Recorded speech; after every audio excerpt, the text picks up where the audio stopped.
Okay. Is the link on the channel? It should be the same link. It's not showing up on the channel. If that's the case, it's a private link. Oh, Oh, I Otherwise, I Let just me saw check. it. It's right here. Oh, you might give it a few seconds to appear. okay. Yeah, it takes a couple seconds. Yeah. There we go. Oh, there it is. All right, we are streaming. Okay, let me post the link. Fixed my avatar. There you go. Looks good.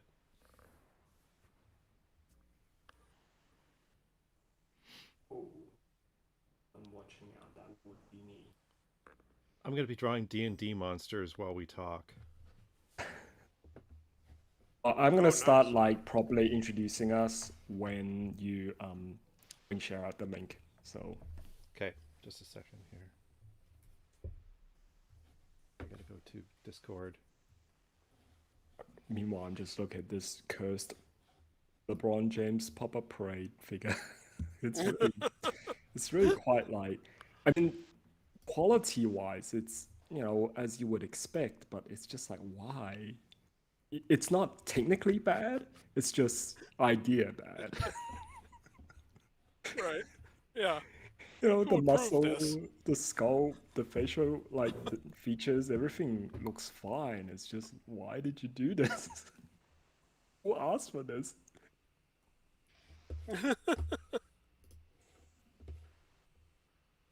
Okay. That goo thing. Every time I go to Walmart and I see those, I mean, they're clearly not selling because they're never Yeah, out of stock. They're never even at low stock. And I yeah. think, who who is this for? Well, that's what I thought when I saw this like LeBron James pop-up parade because I think like well most people who buy like scale figures from Good Smile and stuff, not the kind of people unless like Space Jam was inexplicably popular in Japan. Like for example, It's a good Thomas. question, actually.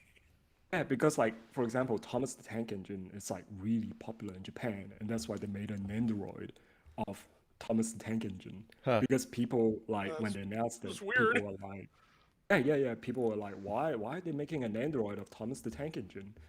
And it's like, well, it's actually quite popular in Japan, and like people who aren't in Japan, a lot of them bought it just for like meme reasons. It was just like, oh my god, it's an Oh, Android of Thomas the Tank Engine. Holy shit. Okay. We are streaming, but why they can't I actually find did the it. link? Awesome. All right. Right, the stream is happening, so here we go. Hey, if you tuned in early, you would have heard us talking about like pop-up parade figures and cursed Nandroid. Anyway, hey everyone, welcome to the Gallimaufric Science Podcast, a podcast about science, art, and culture. My name is Tommy, and joining me are my co-hosts, Scott, Raven, and Zach.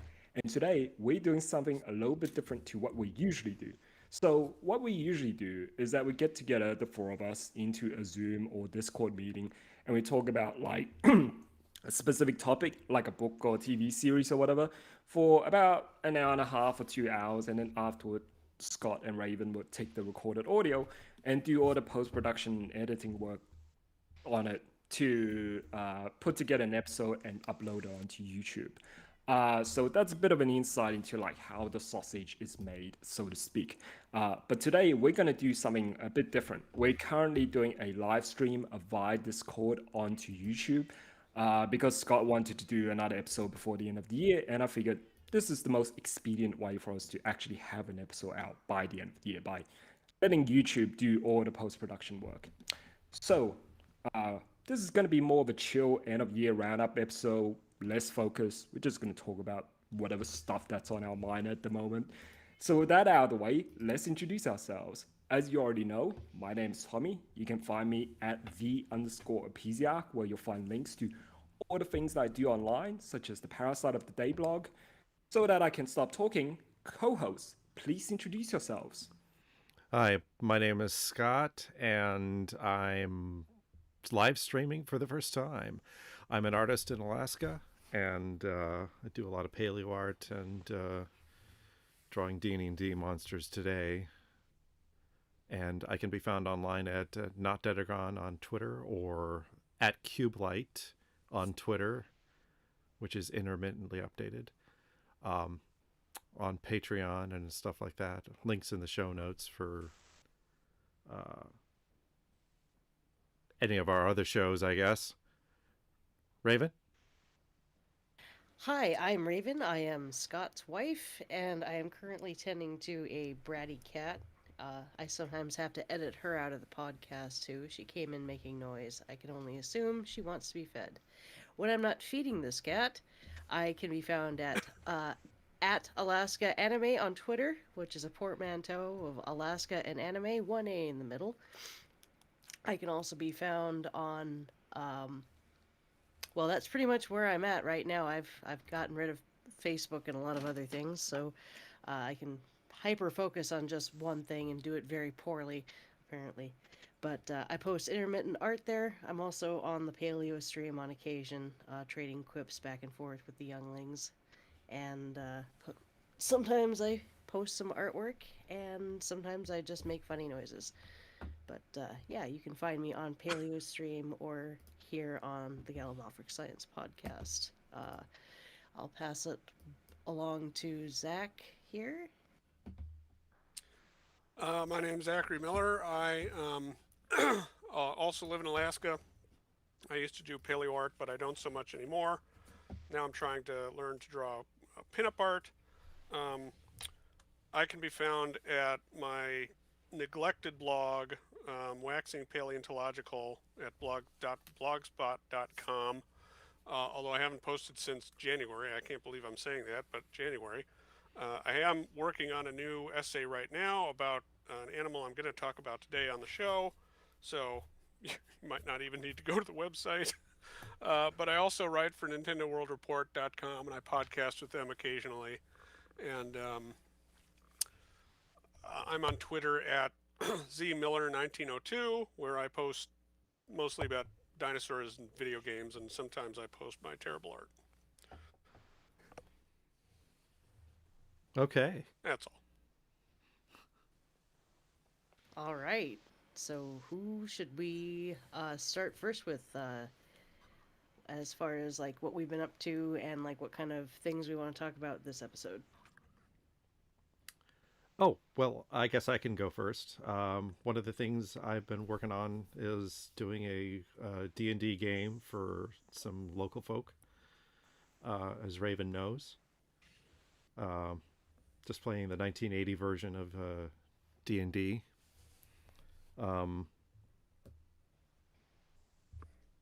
Talk a little bit about the campaign. Oh, right. There is a campaign. We got started with the classic dungeon module B2, Keep on the Borderlands, exploring the And caves of chaos. We've included my young nephew Gabe, who is freshly 11 years old and the perfect ripe age to be learning how to play Dungeons and Dragons. Yeah, Oh, indeed. that's true. So it's been a Did lot like of it? fun, actually. Oh, he's taken to it like a duck to water. It's been fantastic, actually. Nice. Yeah, he's a real fun kid to play with too, as far as the gaming is concerned. So A very imaginative problem solver, and it often works out in his advantage. So. yeah. Oh, nice. I do tend to be the kind of DM that rolls dice a lot. So I do like modifiers and stuff like that for dice rolls. But basically the dice have been dictating the direction the story has been taking for the most part. Apart from the fact that we're playing right out of the module. I have also tacked on my own kind of an A plot to go along with the dungeon module itself, and the A plot concerns orcs and their acquisition of very technologically sophisticated weapons, mostly ceramic blades and stuff like that. So that's a mystery for the. I can't talk too much about it because the one of my players is in this Hi, that would live be me. stream. Yes, that would be me. Do orcs not usually use ceramic blades? Oh No, they do not. It depends on how they're okay. played, but I am I'm building a little bit of a mystery for the player characters to go through. Uh-huh. So yeah, Alright. it's been fun. We've also been playing with Brienne, a friend of mine. It goes way back to like 1991, where I met her at college. So it's been great playing with her, and she has her own campaign that she's been running as well, but she hasn't. She needed a break, so I stepped in and filled the gap with this story and keep on the Borderlands. Nice. That's taken a little Alright, bit I of time guess, out of my hands, but yeah. Zach, do you want to go next? I'm afraid I have to take a quick break and feed my cat because he's clawing my back up. Here, cat. She All does right. that. I'll, Yep. I'll go next. Why not? I I haven't been doing too much. I've been reviewing some games for Nintendo World Report. I've mostly been working, and my wife is finishing up her dissertation, so I've been doing a lot of editing. Um, but I've been I'm also in a D&D game with my friend Marcus and his brother and wife, and another couple people.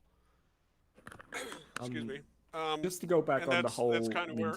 oh, Oh, go oh, ahead. I Go was ahead. gonna ask you what's your top 5? Seeing how you've been playing a lot of games for like Nintendo World Report, what's your like, I don't know, top 5 or not even top 5, just Of your all favorite time or of ones this year? from this year, from 2021. Oh, from this year. Okay. Uh, gosh, I'd have to go back and look at my reviews. One of the games I'm playing right now is one I got for Black Friday, and it's not actually a Nintendo game. It's I got it for Xbox. It's the Guardians of the Galaxy game. Oh, It's interesting. Oh, yeah. phenomenal. It's as good as the movies in Oh, terms wow. of the plot, and the gameplay is also fantastic. The gameplay is mostly just kind of wandering around these planets, and then you'll get into a shootout with some monsters now and then. But the whole team is talking to each other all the time, and it's always interesting. It's always funny. And you control Peter Quill, and you can hop in and give your opinion when you want to, or when you get a prompt, I should say. But there's just so much stuff in that, so much great scripting, great delivery in that game. It looks phenomenal. I think it's on everything except Switch.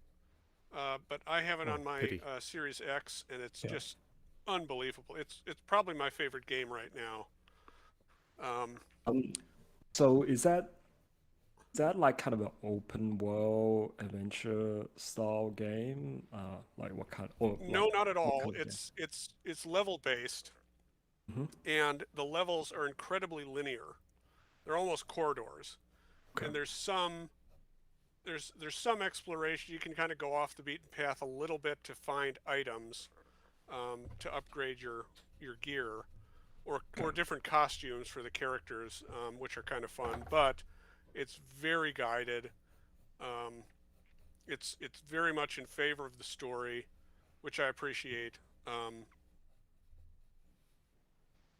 So yeah, it's nothing like a Grand Theft Auto or something. You have a path that you go on, and then you fight a boss, and you go to the next thing.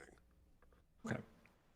So it's a relatively short game. I haven't beaten it yet, but I know I'm right at the end, and man, it's just always a joy to turn it on and play it for an hour or two. I can't speak more highly of this game. And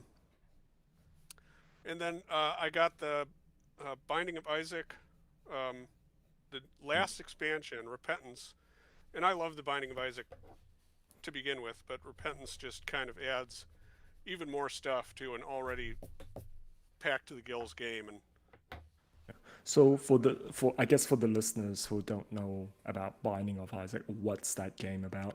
Yeah, I good was just point. going to ask that question, So actually. it is a roguelike, which I'm Mhm. usually allergic to roguelikes, but it's kind of like this guy. I can't remember his name. McMillan, the guy who created Binding of Isaac. He wanted to make kind of a roguelike Legend of Zelda, And when I say Legend of Zelda, I mean the old games with the overhead perspective, and you're going through a dungeon. Oh. Um, but it's really weird.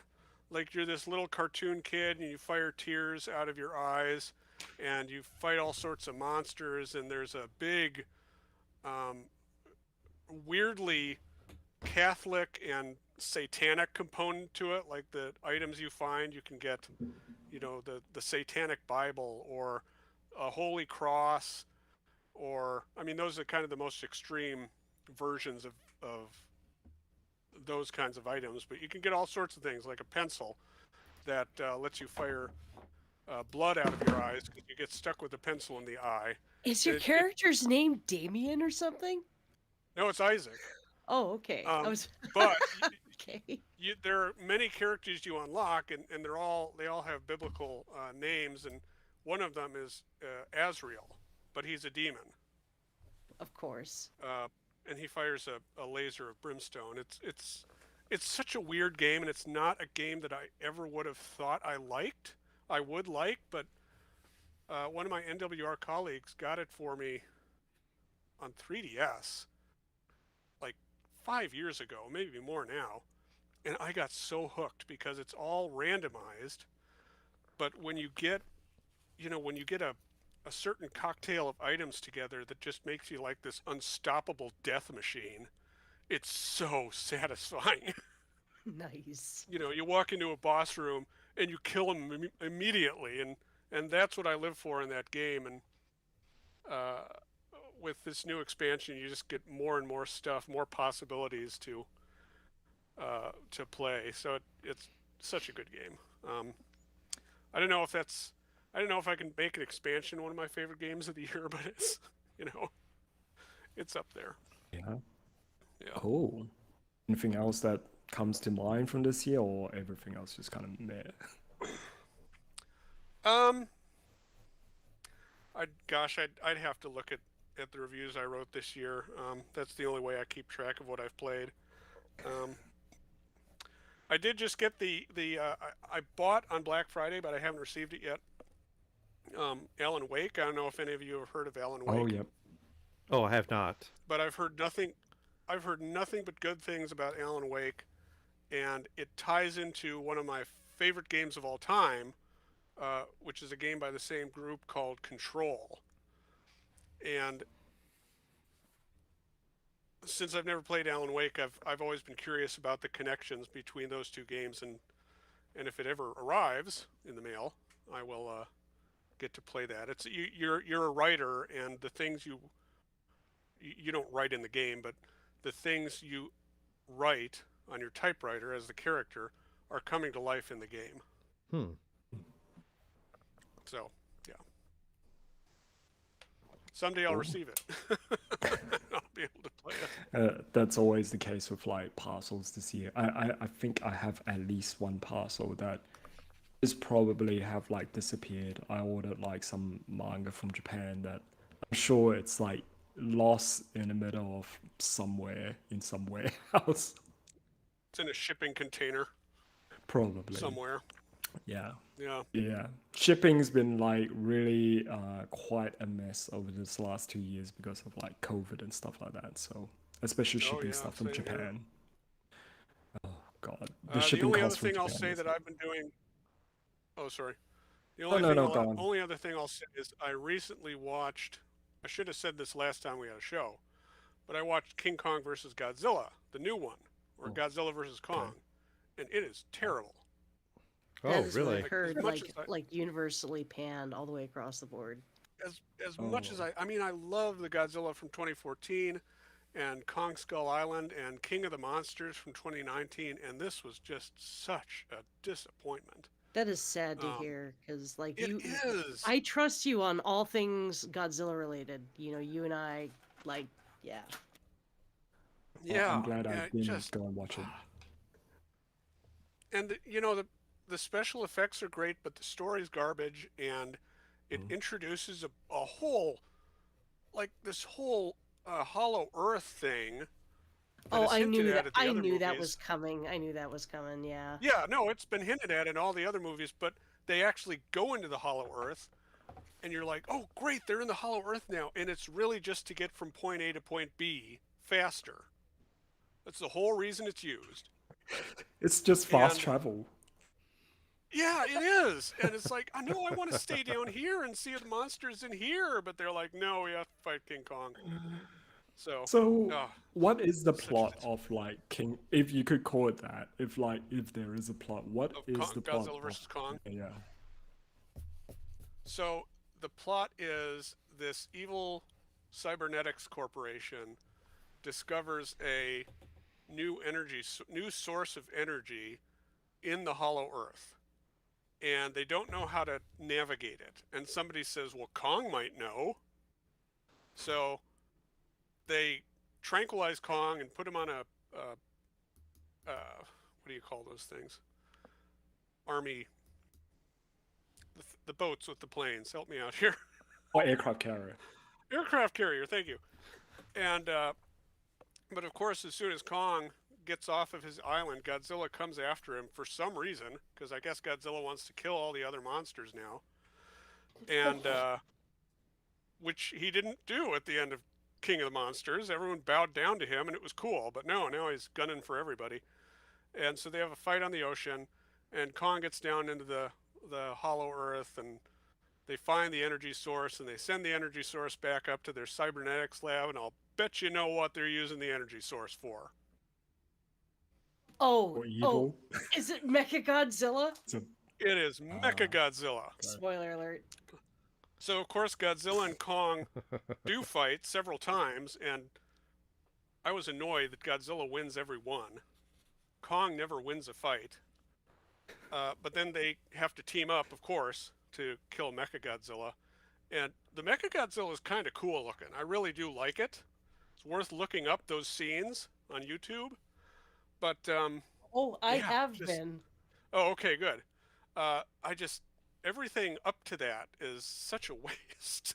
And then the funniest part of that whole movie is like Mechagodzilla dies and Kong and Godzilla are looking at each other and they're like, "Oh, do we have to do this?" And Kong just throws down his giant axe and he's like, "No, man, we're buds now." And Godzilla basically Cool. like, I know he does. And Godzilla basically goes like, "Yeah, you're right." He nods at him basically and just kind of walks off into the sunset. Hey, so it's like a throwback to the Heisei era or the Showa era. The Showa movies, Yeah, the kind Showa of, movies. yeah. Okay, Well, I can almost- like it for that actually. I might watch mean, it anyway.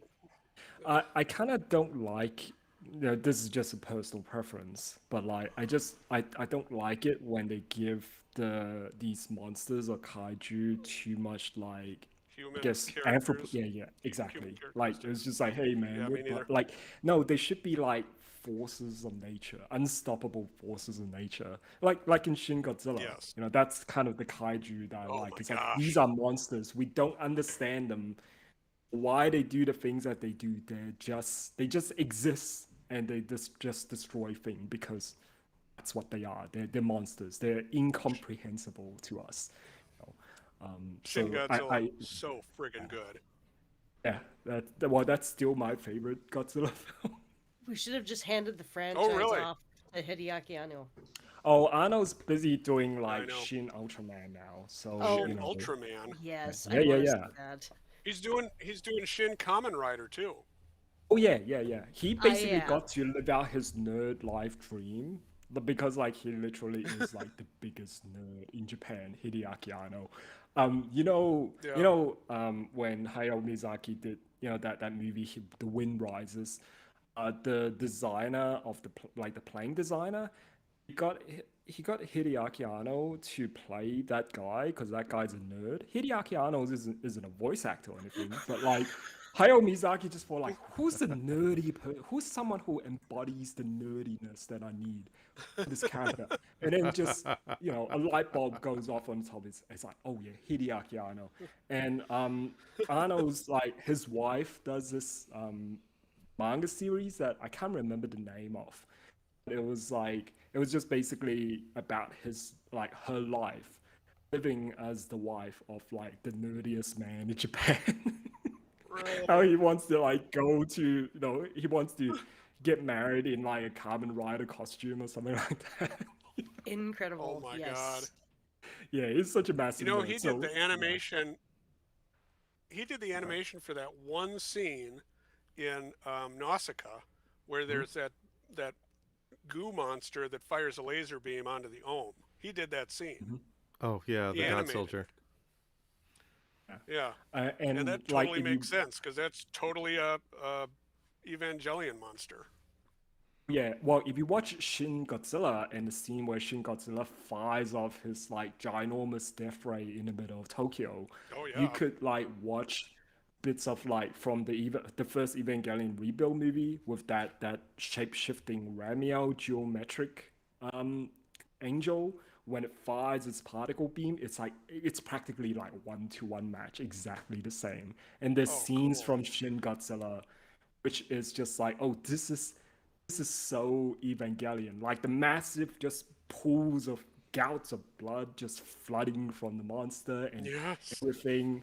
The tanks, like rows of tanks and artillery firing at Godzilla. It's just like this is like live action Evangelion. If It's you the were to most have visceral Godzilla that they've ever done, and I yeah. think it just Oh works. It yeah. really does, Yeah. because it's a horror, and that was the original intent of the movie. The original '50s movie was to show the horrors of nuclear war and to Yeah. show Yep. the blowback from that, and what And, the fallout from that, with the consequences.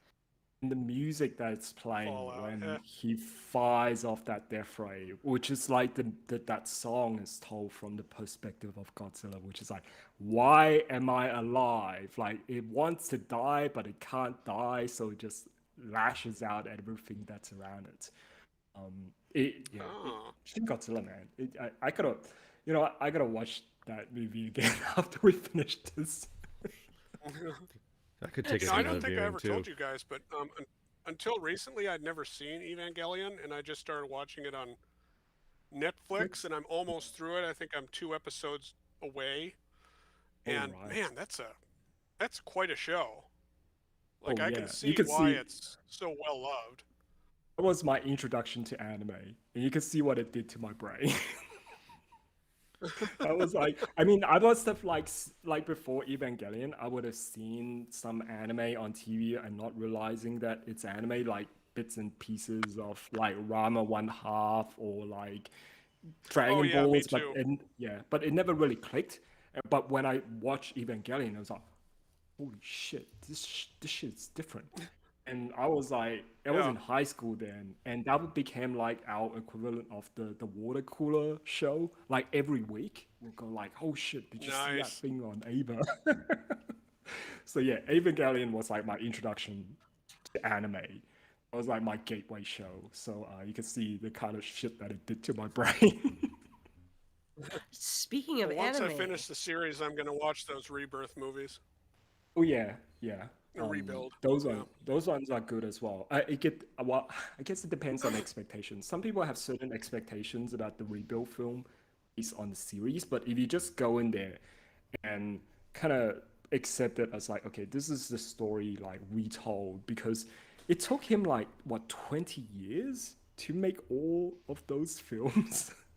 So it had like a Oh lot my of gosh. personal growth and changes like throughout the entire show, well, the entire series of movies. So this is almost like okay, this is getting meta. This is almost like Hideaki Anno and what he thinks of Evangelion and what it has become since Oh it came really? out back in the 90s. It feels like that. And like Huh. the first half, it feels like, oh, it's just like a reimagining of the first few episodes, and then as it progresses, it diverges more and more from the movie, from the original series until it just almost become its own entire thing. And I won't spoil the ending, but like the ending is like really, really quite meta. So yeah. speaking of anime, Oh, actually, I did do kind of a retrospective thing where I uh, found sorry, being annoyed by my cat again because I've stopped playing with her. Apparently, I need to play with her while I She wants to podcast. be on the show. She Yeah. really does. She's like, hey, give me a headset. I can podcast too. Give that I cat a can has mic. podcast. But Scott and I actually sat down last night and watched the first 5 episodes of Cells at Work. Oh, right. Cool. Yeah, What is that? it's Oh, excellent. Cells. Oh, Zachary. I was Oh, talking my about it a goodness. few episodes ago, wasn't Yeah. I? Oh, I was talking yeah. about like cells and work and like those little anthropomorphized cells running around. yeah, I Like, remember that That's now. right. Yeah. So so first 5 episodes of Cells at Work. What do you reckon? Oh man, that's intense. I would say, but I could see where it's like even shown to like kids in elementary school there in Japan. But it's like gallons and gallons of blood, coming out of some of What? these cells. Yes, yeah. it's like what do you call it? Kurosawa levels of gore coming out of Yeah, some of these like I cells. said, Oh, yeah. Really? yeah. But like I said in that episode, it's Yeah. like it's like a Kill Bill movie at times. Yep, we were like, yep, this is sure an anime. Oh, yeah. Several points. But I thought it was a great representation in Scott too of how complex the human body really is and the immune system, and I kind of like how they focus on like the white blood cells, but I guess that's where all the action is because the white blood Yeah. cells are Well, yeah, well, like I said in like I forgot which episode I was talking about cells at work, but yeah, in one of the episodes, I was talking about cells at work in the grim dark spin-off, cells at work Code Black, and how I think they focus a lot more on the immune function because that's more like action, like they get to fight things. It's not exactly.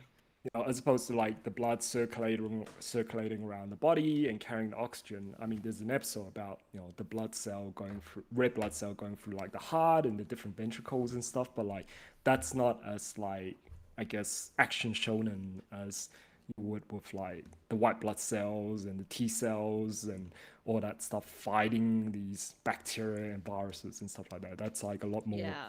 typical, I guess, shonen action anime fighting stuff.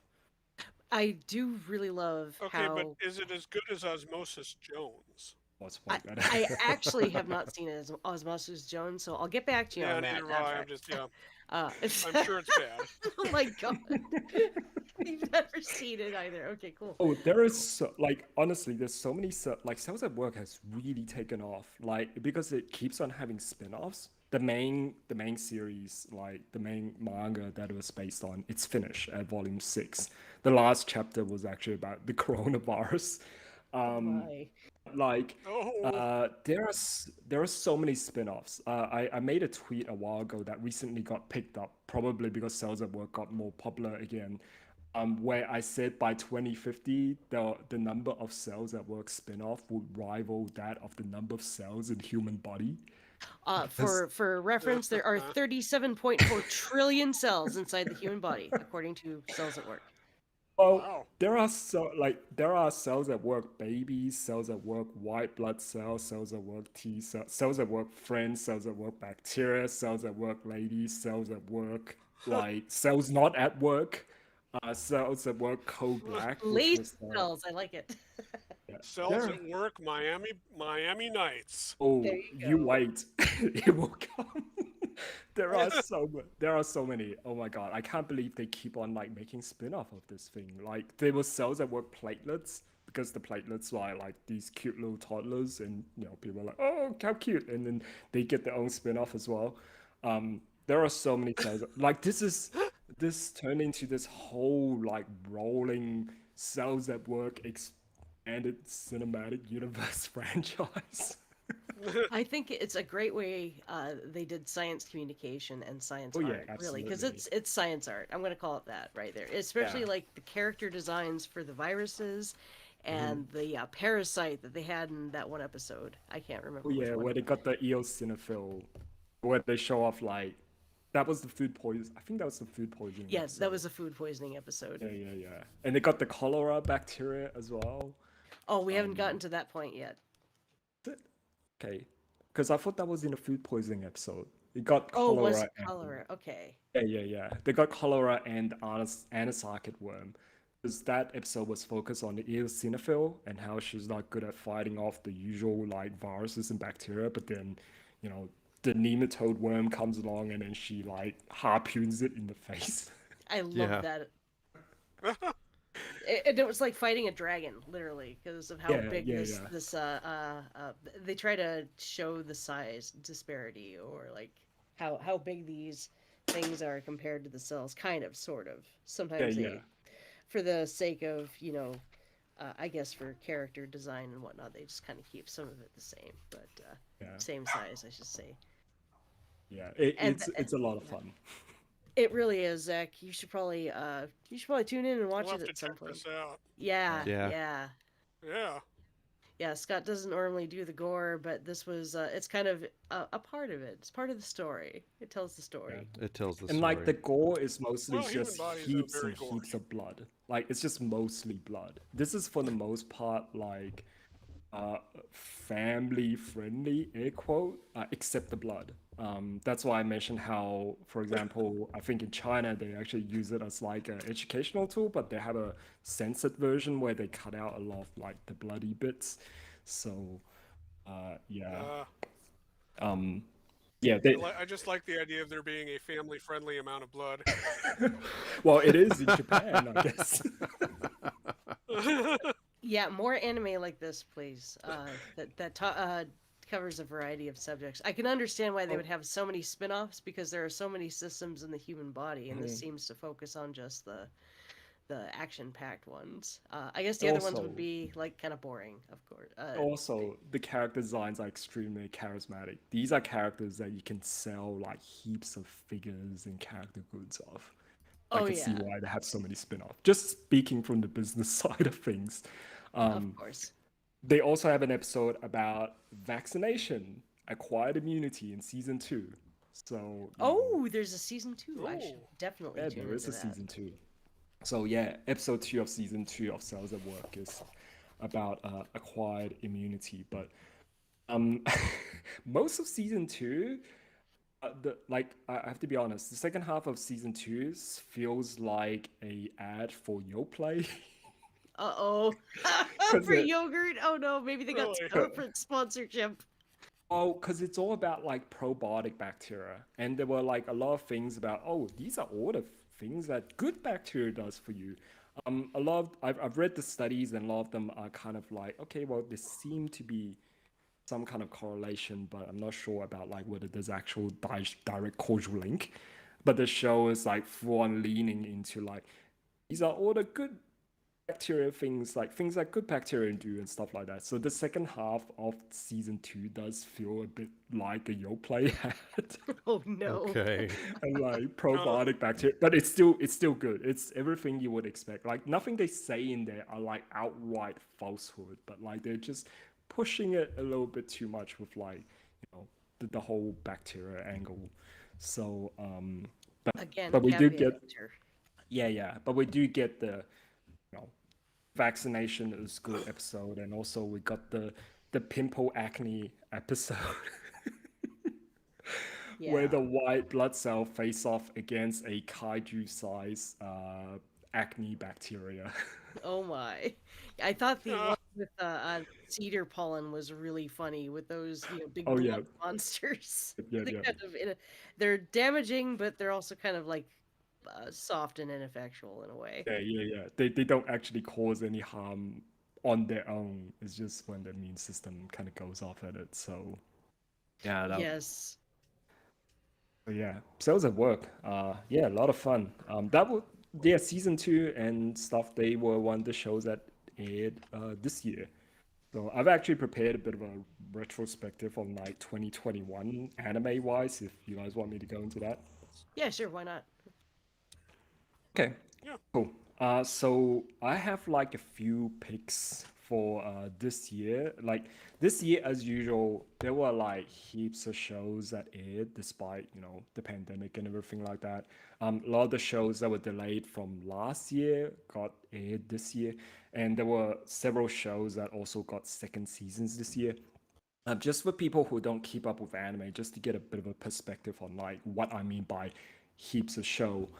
So there are four anime seasons. So each, it's a winter, spring, summer, fall, and each season is like 12 episodes worth of show.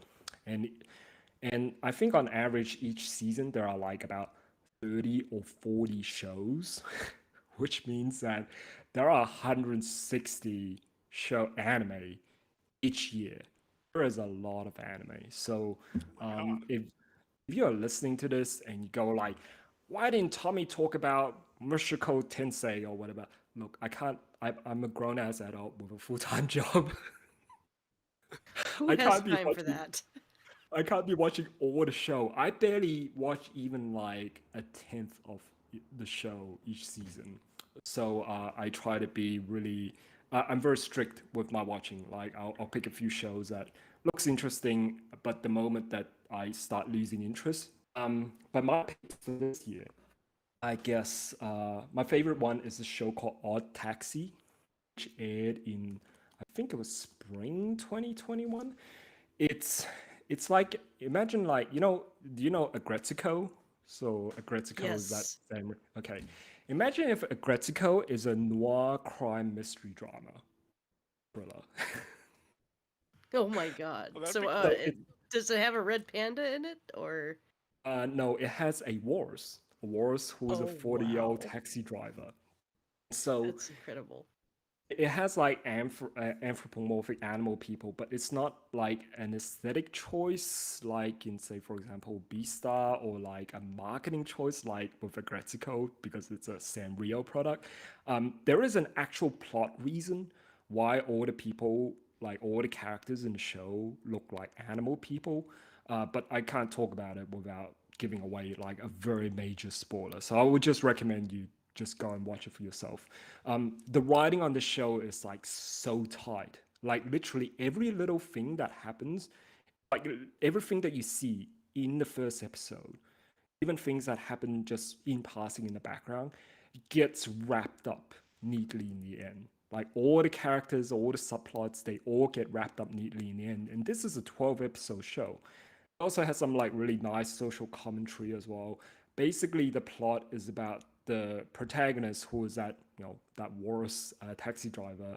His name is Otokawa, and he's the taxi driver who gets caught. He get caught up in this kind of missing persons case, and the stories play out through the conversations and interactions he has with the passengers that he has on board. So it's a really good show. Like the writing, like just the writing alone is like really good, and it's really funny because one of the subplot is about this guy who wants to go viral on Twitter, and if you go on Twitter, you can find the tweet that the production team had planted onto Twitter like over a year ago. Oh my god. It's really Wow. good. Yeah, it's called Odd Taxi. Just look for the Walrus like taxi driver. So that's one of my picks for 2021. My other pick is a show that is still currently airing. And even though it's only 8 episodes in out of a 26 episode series, but I'm gonna call it here. This is like one of my favorite show from the year. It's being produced by Wit Studio, which also made Ancient Magus Bride and first 59 episodes of Attack on Titan. And the art style is really different. It's kind of the storybook art style, and it's set in this kind of fairy tale setting. And it's so different from like every other anime that's airing at the moment, which a lot of them are these like reborn another world and I start a drugstore, whatever the hell. So it's this and like there's a lot of bizarre things, these wonderfully bizarre things that happen in this show, which makes fairy tale logic. Like, so don't think anime, think like Brother Grimm style, fairy tales about curses. Like some guy caught a fish and the fish talks to him and then bless him with fortunes and that kind of weird stuff. So the main character is this little kid, well, this guy who's a prince, and his name's Boji. He's like a little boy who's deaf and mute. I think the creator of this series actually consulted with like a deaf person for like sign language and how they would communicate and stuff like that. It's about Boji teaming up with this being, Kage, who is essentially two black splotches with eyes. And it's quite amazing how much character and emotion they manage to get out of a character that is just literally two black splotches with a pair of eyes.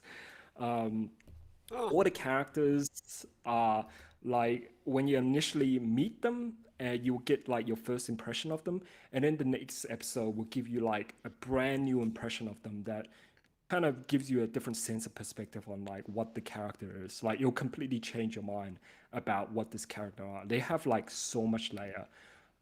This is a really, really good show. Every single episode is just so much like you really feel for Boji, and there's so much like weird, kind of almost Game of Thrones-ish stuff going on. So I haven't even gone into the story yet, but basically, Boji is the son of this guy called King Boss, who's this giant who is the king of this kingdom, and he's dying, and he's gonna name his successor. Boji has a stepbrother called Dida, Prince Dida, and he's a he's a bratty scumbag, and he has ambition to become king no matter what. But Boji is cursed with being tiny, not a lot of strength, and he's like deaf and he's mute. But he is like such a good-natured person, and it's about Boji and Kage setting off on an adventure to, I guess, find his strength. There's a lot of like weird stuff that happened. Like for example, Dida talks to this magic mirror. Once again, another common element in fairy tales and stuff like that. And at one point in one episode, um, I'm just like preparing myself to describe what happened. Basically, the magic mirror told Dida like you will be given the strength, you will get the strength of like your father if you come with me. So they go down into this dungeon place, which is full of like these frozen corpses, and they got like the frozen corpse of King Boss, his father, and they chucked him into a giant blender and turned him into this Slurpee. And then they Oh my got god, what? What I'm not the done yet. like, I'm hell? not even, like you this is do. as you do. But like you would think, oh, are they gonna make him drink the Slurpee and he'll get the strength from his dad? No, no, no, no. We're not done yet. Get the Slurpee and then they put it into a ceramic bowl thing, and then they like cook the ceramic bowl thing with these like solar laser thing, and then it cooks it into an egg, and then the egg hatches into this disgusting ugly bird which immediately grows into a phoenix, and then they grab the phoenix and chop its head off and throw the body into a furnace, and then they dribble the blood from the phoenix head into a cup. And then in the furnace, they cook the phoenix into a jewel, and the jewel gets plopped into this phoenix blood Slurpee King Dad mixture, and they go, here, drink this. And Dido is like, to be fair, as I ambitious want to know who figured out that system. I want to know. But like the thing is that it makes like weird fairy tale logic. Like you look at this and go, oh my god! Like at no point during that entire sequence you know what's gonna happen next. And at the end, Dida looked at it and go, this is really dodgy. Fuck, I'm not drinking this weird King Slurpee shit. I'm not about that. So he doesn't drink it. Like, and other things happen, but like they all make kind of a fairy tale logic. Like, for example, when Boji and Kage is like, no, Boji was out on his adventure and he encountered this like weird, crazy dude called like I think he calls himself the Mountain King. And then they like kill an animal and they were feasting and it was dancing. And then he summons this like weird cloud being that comes and suck up the soul of dead animals and then poop out these live animals. It's Are very you sure fairy this tale. isn't an Adventure Time episode? This sounds. It does feel like that. Like honestly, like if you're watching the stream, stop watching the stream and go watch Ranking of Kings. It's a really good show. I should probably watch that at some It- point. That sounds It's a weird. really good show. It has a very unique aesthetic as far as like if you look at all the other anime go. And also the dub is coming out at the moment. And guess what? Sung Won, also known as ProZD on YouTube. He is voicing Kage, Ooh. our Oh, Shadow Boy. nice. So yeah, check out Ranking of Kings. Ranking of Kings, best show 2021. So I would say like both Art Taxi and Ranking of Kings are kind of probably one of the most unique thing to come out anime industry this year. You would show this to people who think like, oh, anime is all about isekai or moe girls or whatever. It's like, yeah, okay, watch this. This is also anime. Um, there's there's a few other shows that I really enjoyed. For example, 86, which is still ongoing, which is a sci-fi anime by A1 Pictures. It's based on a light novel by the author Asato Sato, and this takes place kind of in a sci-fi universe. And there's not like Gundam mech, but they're kind of quadrupedal mecha, like people pilot these war machine that walks around with four legs. But it's not really about that. It's the story basically goes that it's in this kind of other fictional sci-fi world, and there's this nation called Republic of Saint Magnolia. It's been fighting kind of a losing war with the Empire of Gilead. What happened with the Empire is that they built these bunch of autonomous war machine called the Legions, and the Legions went Skynet on them and wiped them out, and then proceed to like expand and threaten all the surrounding nations. And I basically the kind of neural net, the AI neural net is based on that of a mammal. So it is assumed that it would expire after 2 years, and then the Legion would shut itself down. But what was actually happening is that they've been harvesting the neural nets of fallen pilots to pilot them. So basically, it's kind of like a zombie mecha army. So it's kind of almost like a weird mecha zombie apocalypse story. But that's just kind of the setting. The real thing that the story is about is that when the Republic was losing, it decided that they needed a scapegoat, and the scapegoats are ethnic minority. So they decided to do basically an ethnic cleansing via proxy by basically shoving all the ethnic minority into a sector called the 86, so the 86ers, and they are basically forced to pilot these war machines that then they tell their citizens that, oh, these are unpiloted war machines because we don't consider the people who are piloting them human. So, like, no human lives were lost in our Oh my war god, that's because horrible. like this is a story that obviously are drawing from some very obvious World War II events, let's just say, and imagery as well. And it deals with some really heavy topics about prejudice and systemic discrimination and all that kind of stuff. It's really good. And like, if you're just in it for like sci-fi mecha shit, it's also got some really good stuff there. A few episodes ago, they had a really good episode. I was just like, oh my god, I gotta watch this again. But yeah, they're having some production issues at the moment because our anime industry be like that. But yeah, it's really good. I might be a bit biased because I've been reading the light novel, like volume 8 is just sitting there on the shelf waiting for me to get to it. But there are other light novels I really like that got kind of mixed and subpar adaptations this year, but 86 turned out to be really good. Like, it really deserved to have a good adaptation, and it did.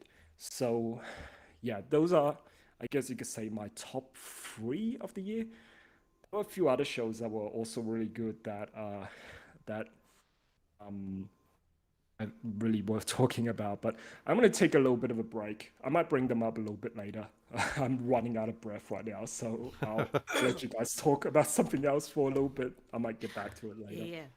So, Zach, you'd mentioned in the. Sungwon is doing a. Go on. Oh, go ahead. Sorry, Sungwon is doing a voice of a Lackadaisy Cat's character in the 10-minute animated Oh, short they're doing. that's interesting. I didn't know that. Oh, I should have told you about that, Yeah. hon. Sorry. Oh, you knew that. Oh, I did. I haven't really been following It closely, was a but I knew. Kickstarter. Yeah, it was kind of announced early on. Sorry. That's okay. I'll be more good about sending you links. More good. I'll be better More about sending you good. links. Sorry. More good. Yes, that's me. More good. That's fine. I know now. That's all that matters. That's all that matters. Yes, indeed. Anyway, you were going to ask Zach a question. Oh, you had mentioned in the podcast channel notes here about Ephigia, or not Ephigia, but was it Ephigia or was it another Berthasaurus. I say Ephigia, but I have no idea. Or Ephigia? Berthasaurus? Yeah, Ephigia, Berthasaurus. There we go. Oh, Berthasaurus. Berthasaura. Yeah. Would you So, like do you to- want me to talk about Berthasaura? Yeah, Sure. yeah. I'd love to hear Oh, about yeah. what you have to say about Berthasaura, because you know that's. I sure can, sure. All right, because we're a Gallimaufric Science. We should talk. Okay. We talk a lot about anime too, because anime is a thing we all. Because I'm on the show, that's why. That too, but we all True. love anime here, and I think some of us like it more than others, but we all love it. But yes, So Berthasaura is one of the two. Is maybe, I mean, it's between this and the new Chilean ankylosaur that was found, but it's I think it's my favorite new dinosaur of the year. It is a. Feel free to ask questions because I don't want to give a whole lecture about this, but it is a belosauroid. So it's related to kind of Carnosaurus. distantly related to Carnotaurus, yeah. Carnotaurus. So there's the big abelosauroids like Carnotaurus and Majungasaurus and Rajasaurus, and then there's the very small abelosauroids which are called noasaurids.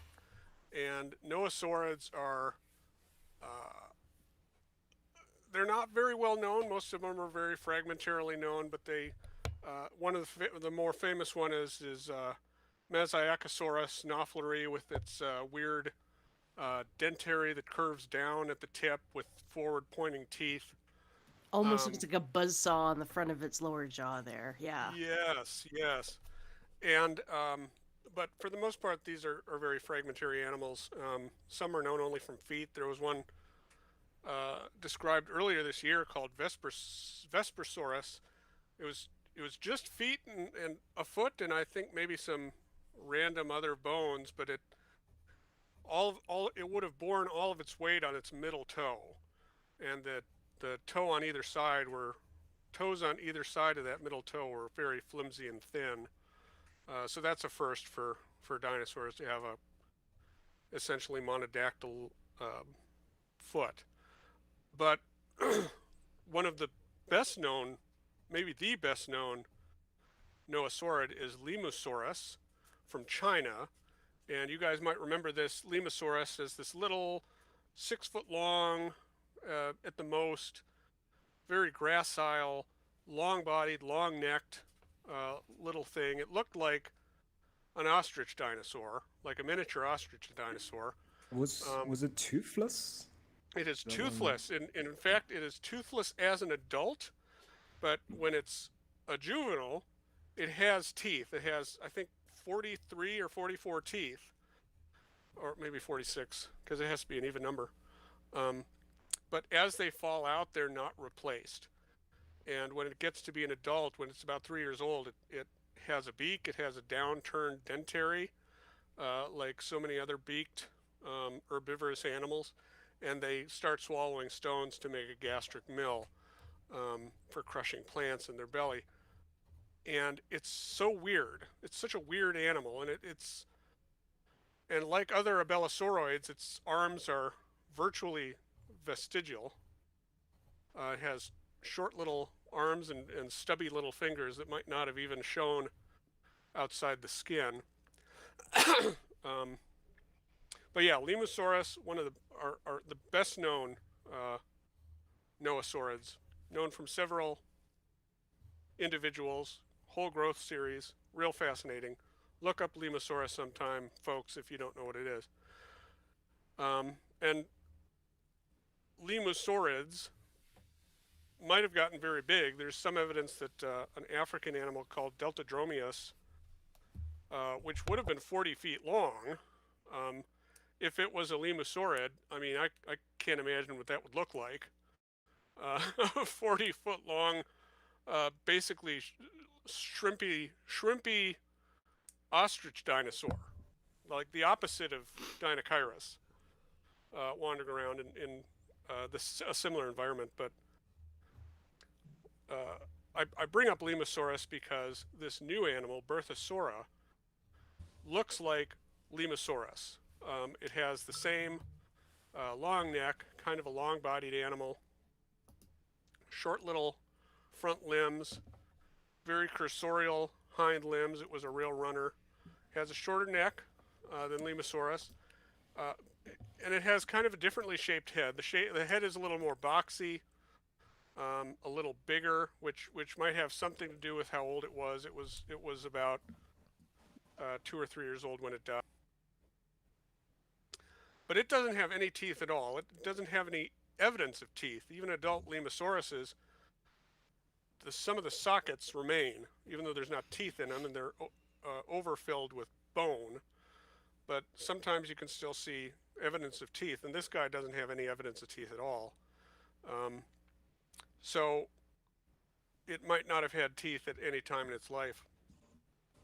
But it's a cute little thing. It was about 3 feet long, although this is probably a subadult. And I think it's a beautiful skeleton. Folks look up Berthasaura, you can see the skeleton of it. It almost looks like it died yesterday and they just dug it up. But it is not closely related to Lemosaurus, which is the weirdest thing. It is according to this, the phylogeny that these authors wrote or ran, and the authors are D'Souza et al., published in Scientific Reports just about a month ago. It's the earliest branching noasaurid.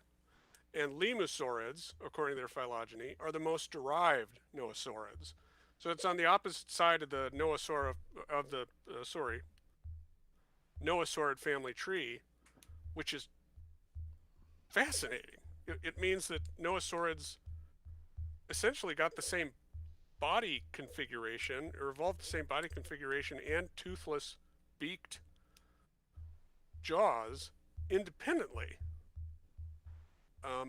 So that makes me wonder, how diverse were these animals? We don't have that many noasaurids known, period. And the ones that we do have are very fragmentary. So I have to imagine that, there's a whole bunch more diversity in this group than we know of. And even the taxa that we have, they're so fragmentary that if we found more of their skeletons, I imagine they'd be super weird. So there were some fellow paleo artists on Twitter here not too long ago that were talking about how it would be great to do a dinosaur book of like speculative evolution of dinosaurs that are plausible based on what we know that existed then in the Mesozoic, but are filling niches. Oh, so that like haven't take been... fragmentary specimens and try and figure out what the rest of them look like? Not quite like that. No, it's more like, okay, so there are big niches that we don't even know about that haven't been, discovered, right? As far as like what Oh, which I see what you're talking dinosaurs. about. Yeah, sorry, I'm explaining this very poorly. Yeah. I probably So wouldn't- I guess Like, kind what of would a like burrowing dinosaur look like? That kind of thing. right, exactly. so I guess kind of like all yesterdays, but like more. It's a mix between all yesterdays and the new dinosaur. Yeah, but it wouldn't Yeah, be. It that'd wouldn't be cool. be. It wouldn't have anything to do with like anything that happened past the Sure. dinosaur killing asteroid. It would be everything that led up to that. So it would be, Yeah. so like a Mesozoic type thing where we fill in like the niches that we know about here that exist here, and then we kind of like flesh out the world.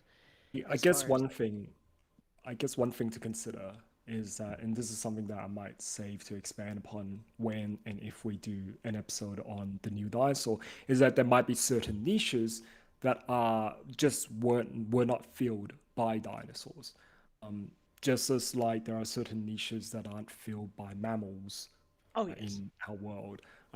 Just because it exists Yeah. doesn't mean it would fill niche. That's kind of one of my bugbear with the new dinosaur is that they had those like sand, like Dougal Dixon made those sand burrowing Yeah. The dinosaurs, worm which is monster like, things. yeah, which is like, hang on, aren't there animals doing that exact niche that were much better at it, i.e., snakes and Yeah. lizards? Right. Because those dinosaurs sure look a lot like snakes and lizards. But I'll save that discourse for like if we do an episode on that book. But like, yeah, Yeah. that would be kind of one of my caveats about that. It's like, well, that niche might exist, but other things that might be filling it. Like, for Also example, might the not. crocodilian. Yeah, Of there's course. like crocodilians, like, for example, Armadillosuchus, which were filling in that niche of like kind of semi-fossorial insectivores. So, And yeah. there's plenty of like, multi-tuberculid mammals and things that aren't Yeah. around anymore that would be Yeah. great things to like, contemplate on other than dinosaurs too. Yeah, that I think I should imply that too. But dinosaurs do come up because they are so big and charismatic, but I think we should do, insects and stuff like what about griffin flies that might have persisted past the Carboniferous? Do we know about that? Would they have Oh preserved? yeah. I see what you mean.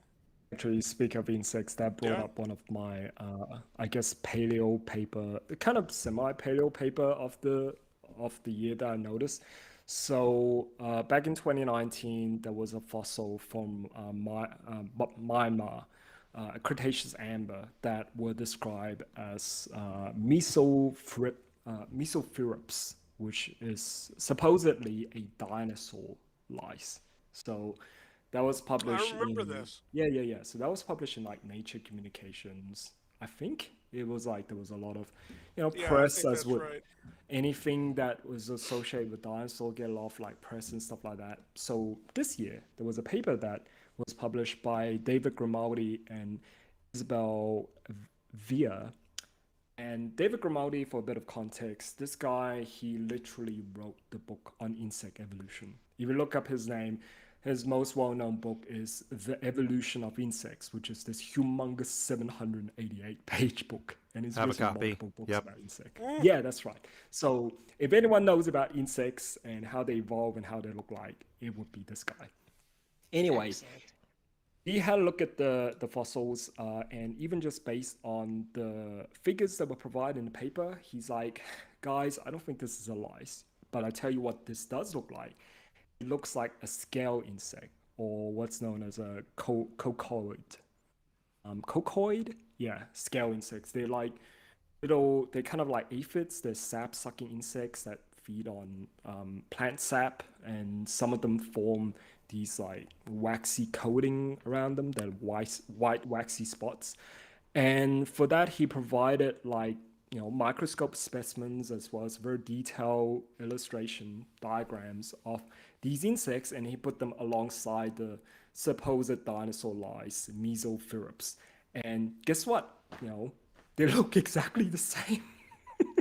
let me just screen share. Like honestly, it was just like it look like your so-called dinosaur lice. So if Scott could select my screen there, Yep, I got can it. show you guys this is. That looks great. Yeah, Yeah, doesn't there you seem go. to be coming on. Oh, Oh yeah. there it Yeah. is. Yeah. Yeah. So this is the living, extant crawler of extant species, Marcellina, ventral view, and then there's the supposed dinosaur lice, and it's just like, yeah, I think David Grimaldi is right on that. Yeah, that totally And makes and it's like, well, oh, they were found among feathers, but like there's plenty of other reasons for a bug to happen to be on feathers. And this is a common thing among paleontology that is practically like a meme, at least with me. It's like is this a pigeon meme? It's like any fossil bug, and then paleontologists, is this dinosaur parasites? they need to have a I have seen that an parasitologist. awful lot. Yeah, it's just basically if like it's a fossil insect. And I this year I have a book chapter out in a book about fossil parasites. And as usual, I find myself whenever I'm writing anything about fossil parasite, I always have to put in a bit that basically say, hey paleontologists, cool your jets. If you find a fossil bug, can you check with someone who actually knows about bugs to identify your thing so we could avoid this kind of embarrassment where you go, oh, it's a dinosaur parasite? Because it practically is like they find a bug and then they immediately declare it's like, it's a dinosaur parasite due to some very circumstantial things. So I think one of the worst offender of that is this Russian research group where there were these insects that was interpreted by a researcher back in like 1979 or something as a pterosaur flea, even though it doesn't. I remember that too. There was a paper that came out in 2019 that they published where they personally analyzed the morphology and the fossil of these things and found evidence that contrary their conclusion that it's a fossil, like that it's a blood-sucking animal. And then they go, well, we still think it's a pterosaur flea. It's like, are you for real? You found evidence against your conclusion and then published it, and then you go, but we still reckon it's a pterosaur. It's like, oh, for fuck's sake. So what insect But we is really it want actually? it to be a pterosaur flea. Oh, I don't think it's in any like living order or family, but That's basically cool, actually. That's really found cool. any kind of let me see if I could find that paper because it was really frustrating, man. Because I was like, they themselves find like a evidence against their conclusion of it being an ectoparasite or having any kind of a any kind of a lifestyle like that. And they were like, oh well, I pretend I did not see it.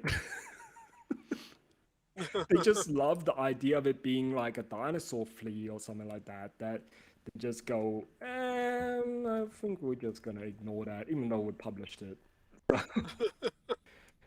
Yeah.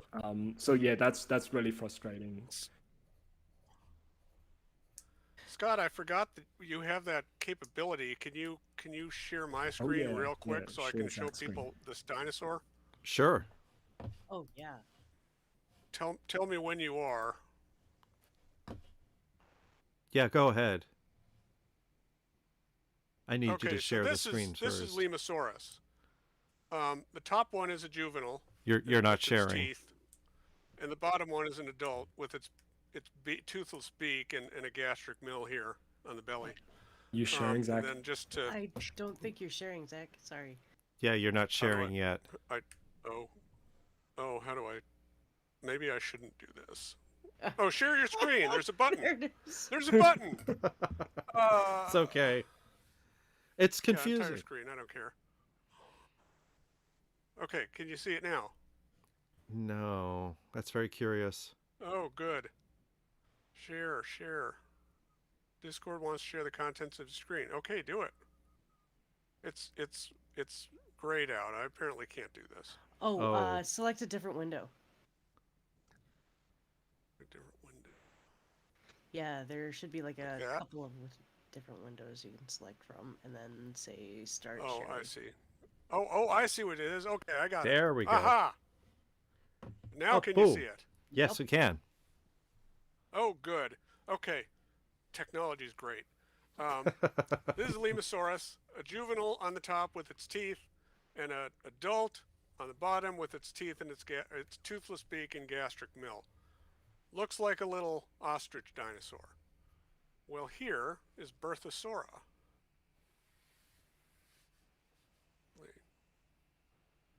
There's its head. They're toothless. That's incredible. Yeah, Yeah. looks very similar. And here's the skeleton. Looks very similar. Not related. I mean, related in that they're both noasaurids, but not close related at all, which is just mind-boggling. So it's just convergent. And look at the quality of these fossils. Good lord. Nice. Yeah. So that's it. The end. That is incredible, actually.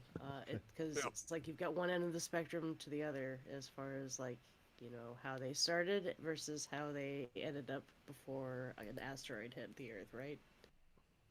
Yeah. That's true. Well, I All right. guess I'll if the stop sharing. asteroid didn't hit, we won't know what direction, what like other weird direction they would have gotten, and I guess that's what all the speculative evolution is all Good about.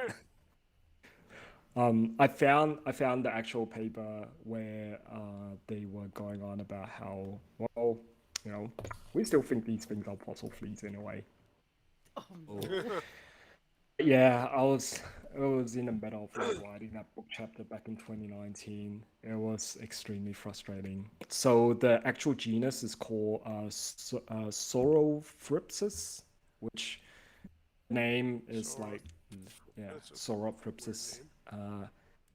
Basically, they did element analysis on the intestinal content, and the intestinal content does not correspond with hematophagy, i.e., blood feeding. And the structure is not typical for an adult insect, especially one that is a blood-feeding insect. But they decided that nevertheless, authors of the previous work devoted to saurophiroids considered them to be hematophagous. Therefore, we're just gonna keep believing that it's hematophagous, even though, We found, Nah. Yeah. we found no blood in its system, but it's still a flea. Yeah. Actually, on that vein, I read something earlier that just boggled my mind. Apparently, the thing about Virginia opossums eating they don't eat ticks. ticks. Yeah, No, it's they a don't. myth. They do not eat Yeah. ticks. That's a myth. Yeah. I My- thought my- it I- was I didn't even know that was I thought it was more of an indirect to thing begin with. where the ticks, like the Lyme disease, get like they become a sink for ticks. Like as in the ticks go after them instead of the host, and then the Lyme disease get neutralized. I thought that was how it works. I really? didn't really think that they were themselves eating the ticks. They were contributing to being a sink for Lyme disease, but not by actually eating the ticks. But I'm not sure. I haven't followed that particular line That's of kinda work cool as if it's closely. true. So, yeah.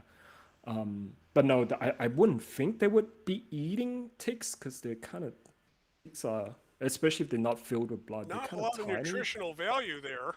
Yeah, Right. like this is more of a bird. Like I can see a bird eating ticks and stuff, and there are birds that specialize in eating ticks, but not necessarily possums. But but yeah. Anyway, this is to Sorry. summarize. We propose to. Oh no worries. We propose to consider the previously described morphological character of hematophagy in Saurophthirus as more reliable, because in this study we found evidence to the contrary. Oh my god. This is Oops. so like, come, you like, if it's someone else who published this, you could go like, oh, they didn't do the study properly or whatever. But like, you guys found evidence that contrasts your preconceived notion, and you publish a whole ass paper talking about it, and you still decide that, nah, I don't think so. So, what ended up being in the gut contents? Did they elaborate on that, or did they just kind of sweep that under the rug? Because I'd like to kinda- know more. They didn't kind of mention, like they go, they basically says that, they say that it's unexpected for, basically it's not not what you blood. would expect. Yeah, it's not blood, whatever it is. They might have drank like nectar or something else, but it's not blood. And like, if you look at the morphology of this particular animal, Saurophthirus, it's not really what you would expect a parasite to look like. You would expect a parasite to look like this if you don't know much about parasite. Its legs are too long. It's not very good at grasping. Like when you look at actual ectoparasites, like for example, actual lice, they tend to have relatively short legs that give them good leverage on the surface of the animal that Yeah. they're gripping onto, and they have like claws, like curved bits, hook-like bits on the end to hang on to. You would look at this as a parasite if you don't know much about how actual parasite work. And that's what happened with this Yeah. genus. Like when the person initially described it as denoted by the name, they just go, oh, looks like a pterosaur flea. I don't know how fleas work, but it looks like a pterosaur flea to me. And that seems to be a common problem with like uh, with just any insects, like literally like any insect that occurred that overlapped with the Mesozoic dinosaur. Because the idea of like it being a dinosaur parasite is like really exciting. Like this is another one. Here's another one that got described as a pterosaur Oh parasite. wow. Turned out not to be the case. Turned out there might be some kind of sexual dimorphism thing going on. It might actually be some kind of amphibious insect, and those are actually like That's gills and stuff. yeah, that looks like a paddle Oh cool. back feet to me, but Yeah. you know, I'm not I a mean, bug expert at all. I mean, I've seen hemipterans like sap sucking blood that have human limbs like that. They look like made like the person who initially described this to them is they interpret it as like, oh, it used those thick legs to cling onto a pterosaur. Like it wasn't found in association with any pterosaur material or anything like that. They just literally like Oh. guessed like, oh, well, it looked like that, therefore must have used its hind limbs Well, to like. I see on your screen that it says tarot. There's a little like trading card looking thing to your left. Oh, this It thing. says, tarot parasite right there. Look at that. See what I mean? It's really frustrating for someone like me Wow. who is super It into looks like they're fossil. trying to make a weird looking Pokemon. It was published on Pinterest. What more do you want? Oh, there you Well, go. okay, it's on Pinterest, but like, where did it come from? Where did it go? We don't know because it's Pinterest. Right? Yeah. That's kind of one of the frustrating thing about Pinterest. It's just like, Yeah, good I point. want the source. I don't want to go to Pinterest. Where does this thing come from? But yeah, that is a frustrating thing. Like, it frustrates me specifically the most because I work on parasites and I'm interested in fossils. And I keep seeing these papers like, no, that's not how it works. I'd like to do like my own take on these based on your assessment actually at some point because I've been Yeah. trying to I want to get into something other than dinosaurs at some point. And I was shocked. No, Yeah. I And actually there's a lot of like really interesting entomological and arthropod discovery in 2021 as well. It's just that they don't get as much press. Like last night, I was browsing the Wikipedia entry for like 2021 in paleoentomology and 2021 in arthropods, and there was some interesting stuff in there as well. So yeah, like I think the dinosaur stuff always gets a lot of like press, but there's a lot of like other really interesting things as well in like I guess other field of paleontology. Like people tend to focus on the dinosaurs, but like I know maybe I'm just being like a hipster, but I've kind of like dinosaurs, but like there's a lot of other interesting prehistoric. We've got 500 million years of animal life to work with. You know, let's not just focus on that 160 million years. There's a lot of other stuff going on too. So I should ask a technical question about the live stream is when we want to close down because we've been doing it for about an hour and a half now. Oh, really? Jeez. I mean, we can keep going if we want. It's just whatever, like, it's, either you guys run out of gas or run out of things to talk about. I will eventually want to get food.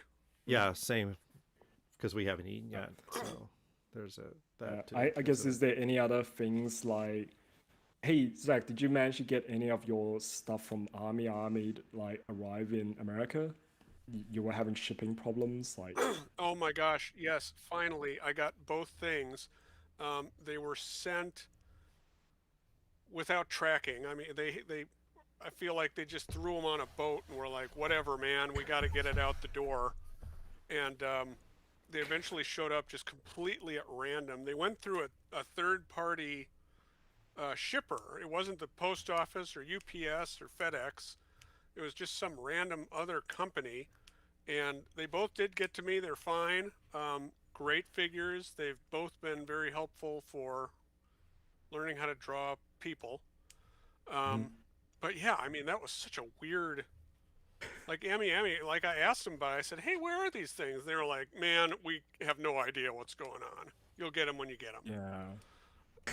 Um, yeah, and I just got a good deal on the My Figure Collection website from a guy who's selling an Urza Scarlet from Fairy Tale, which I've never seen, but she's a pretty girl with a sword in a cool action pose, so she'll be helpful in drawing. So, So what did you get you know, from that Army? guy lives in the United States already. Okay, well would make shipping a lot straightforward. Yeah. So, Sometimes. no, I finally got that stuff. Thank goodness. So I what did have you to get start selling from? some of these things off. Yeah, they must be taking up a lot of space. I saw a photo from a while back you post of like your shelf with a whole bunch of Yeah, figures. it's like 3 or 4 shelves now. That's kind of one of the things I consider these days when I buy figures. Is just like, okay, how much do I really I want know. this particular character? What is the monetary price? But also, what is the shelf Do space I have price? room for it? Right. Yeah, exactly. Yeah, so So, so one of them is a bunny girl. I don't remember what she's from. I didn't care.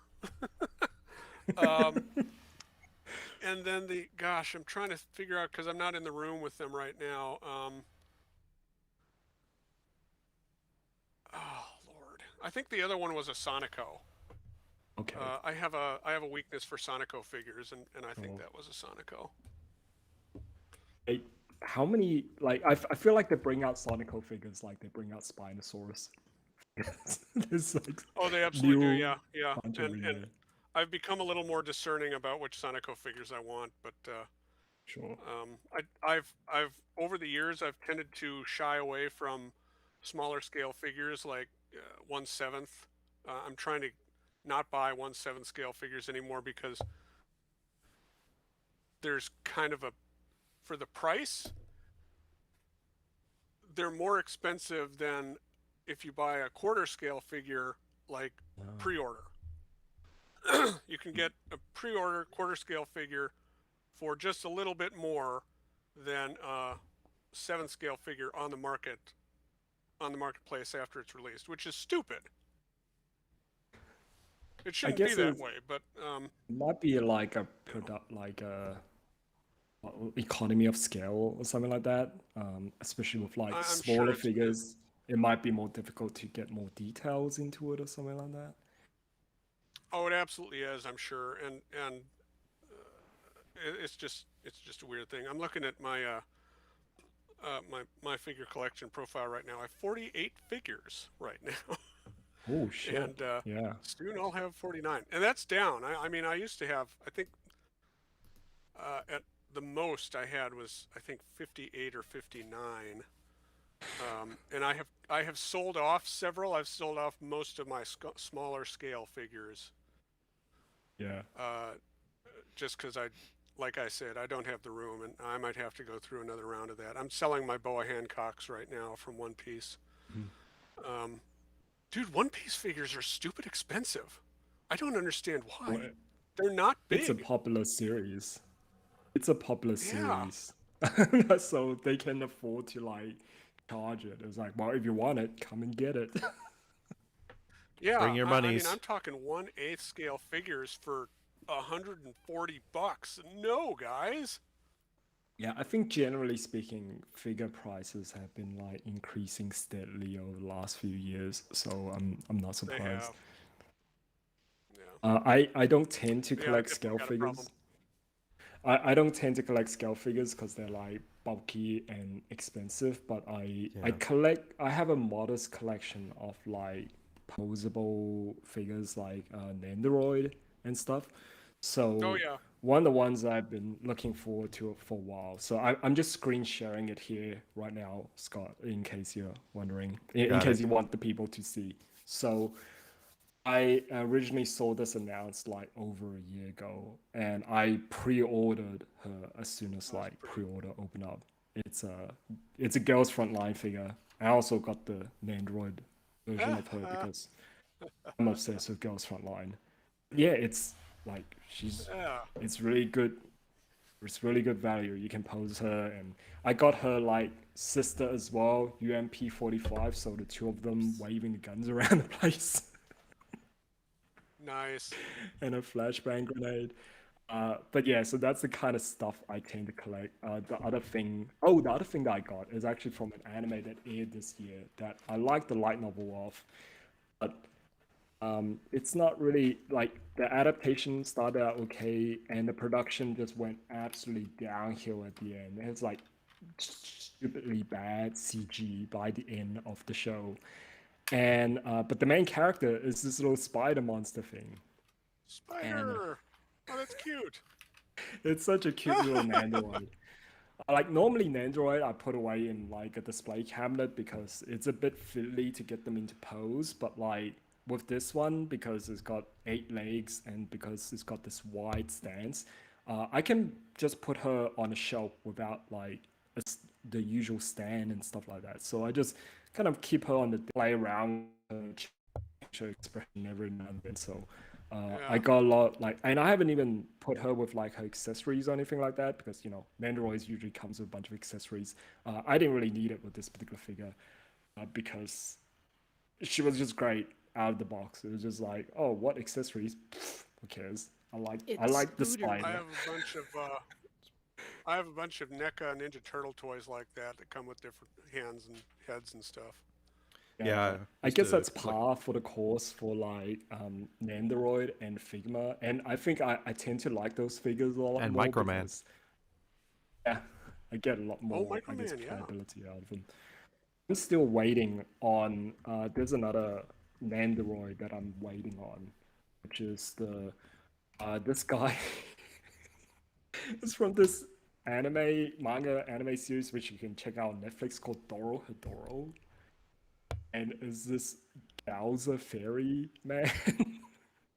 It keeps on getting delayed. Huh. Like my order is not supposed to come out until like end of the year, but like It's a dumpling armed with a staff that's toothpick. actually a toothpick. Yeah.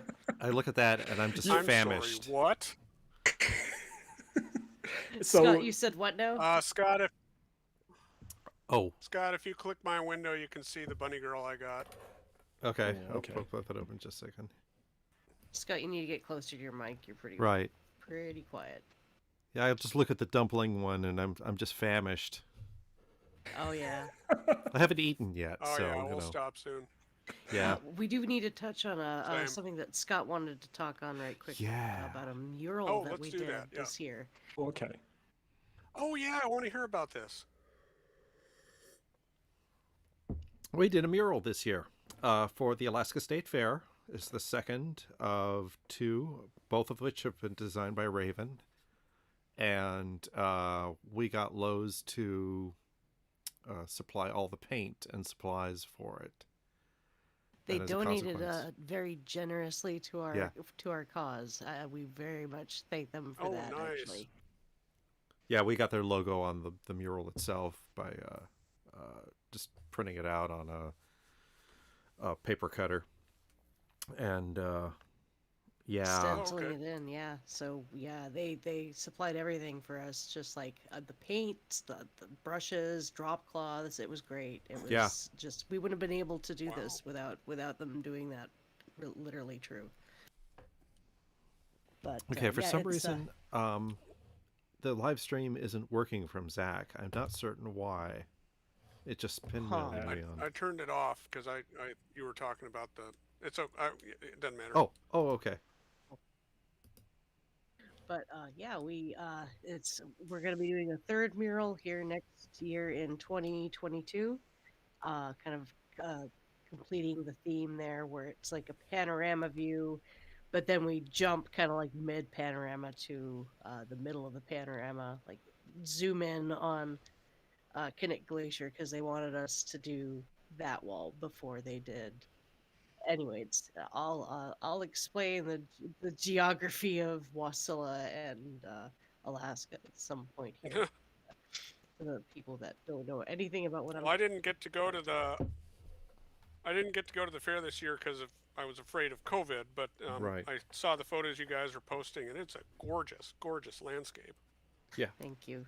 It actually was not bad to go this year. I didn't feel very claustrophobic at all. At all. They did a great job of crowd control and Oh, crowd good. taming and stuff. So, um, I wouldn't advocate that you go in the middle of a pandemic, but if you, want to get out, it wouldn't be very dangerous, especially if you went like the first day after cleaning would be the best time to go. Oh, sure. And that's how we timed it because they would actually shut down the fair in the middle of the week and then uh, allow for a deep clean everywhere. So they would like sterilize the place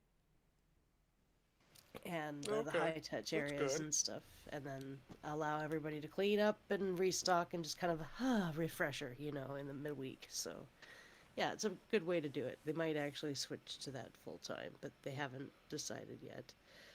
For those of you that may not know, the Alaska State Fair is kind of a big deal up here. It's a real big generator of income for the area that Scott and I live in, and actually for the whole state too. Like the whole state drops what they're doing, packs up their Yep. things, closes shop at their normal locations, and then just sets up a booth at the state fair. Like all the businesses shut down just And so they most of can Yep. it's set up a booth. outdoors too. Oh yes, so the outdoors Yes. parts they were emphasizing that a lot. So I like that. It was good weather too So for the most part. yeah, good weather, and we actually, because we painted, they let us come in. They had a couple tickets set aside for us, so that was really nice being able to go a Oh, couple times nice. with family and stuff too. So yeah, we're looking forward to doing the next one here for the next year. I'm going to be starting the design on it here soon and submitting it to the board of directors. They sent us a very nice thank you card actually too for Christmas. So Yeah. yes, thank you. We Oh, received the cool. card and we'll probably write back here soon. Anyway, Okay. Scott, if you have anything more to add? I can't think of anything else really. So, final thoughts or wrap ups or anything like that, or is there anything else that needs to be discussed? Um, really anything else that needs to be discussed, unless you want me to talk about anime for another 20 minutes. Oh, we could totally, yeah. Maybe we should say that for the next live stream. There we go. Next live stream, there'll be There you like go. another 2 or 3 seasons of show by the next live stream. That's like, it's just this rolling behemoth. I mean, I got it written down. The few other things that I have kind of written down here are just mostly like honorable mention shows that I thought were really good, like Shadow House, which was about this girl called Emilico who one day wakes up in a mansion and was told that she's a doll and she's supposed to be working as a servant for these shadow people who are completely like they're just like a silhouette. It's a weird kind of creepy Victorian era vibe looking show that I thought was really good. There's also another show called Thunderbolt Fantasy, which is not an anime, but might as well be, which is a puppet show that's being written by Gen Urobuchi, and it is basically the world's best puppet show. If you are not watching the show, you are missing out. This is a show where puppets get decapitated and get their ribcage exploded. Oh wow. Oh Okay. my. It is such a Okay. fun show. There was like one scene in season 2 where this guy who's essentially like, if you put it in D&D terms, he's a bard, but he like battles a dragon with the literal power of rock and roll. He plays his instrument to like basically the power of his music like fights off the dragon. That's incredible.